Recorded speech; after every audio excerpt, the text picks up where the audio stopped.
त्याबद्दलचा जो संभ्रम होता तो दूर झाला आणि त्याच्यानंतर भारतीय जनता पक्षाची जी एक वृत्ती दिसते असंवेदनशीलता ही जाहीर झाली. कारण हा फोटो हा त्यांनीच कदाचित ट्विट करून ते तसं करू शकले असते, पण संजय राऊत यांनी ट्विट केल्यामुळे त्या अभिजितवरचा संभ्रम दूर झाला. आणि आता जे दिसते म्हणजे आता सोनम वांगचूक हे मी त्यांना स्वतः विनंती केली की तुम्ही असं करू नका, उपोषण सोडा.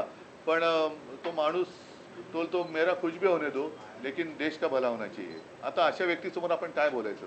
म्हणून आज सुद्धा मी एक त्यांना आपल्या माध्यमातून हात जोडून विनंती करतोय की वांगचूकजी, आपल्यासारखी माणसं आम्हाला हवी आहेत, देशाला पाहिजे आहेत. हे सरकार असंवेदनशील आहे. आपल्यासारखे लोक राहिली काय न राहिली काय सरकारला काही फरक पडत नाही, पण आपल्या बुद्धिमत्तेचा देशाला आपल्या बुद्धिमत्तेची देशाला गरज आहे. कृपा करून उपोषण सोडा. आम्ही सगळे किंवा आपण सगळे एकत्र मिळून या देशाला सांभाळू.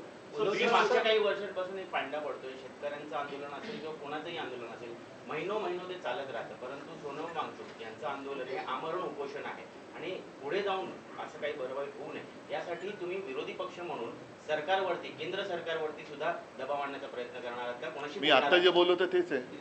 20 तारखेला पार्लमेंटच्या पहिल्याच दिवशीचा विषय पार्लमेंटला घेतला. आज पार्लमेंट सुरू होतोय. हा 20 तारखेला आमचे खासदार तर या विषयावरती दणानून सोडतीलच, संसद दणानून सोडतील. पण त्यावेळेला राहुलजींना सुद्धा मी विनंती करतोय, सर्व पक्षाच्या खासदारांना सांगतोय, अगदी भारतीय जनता पक्षाच्या खासदारांना सांगतो की तुमच्यात जर माणुसकीचा एखादा अंश शिल्लक असेल तर ह्या आंदोलनात सहभागी व्हा.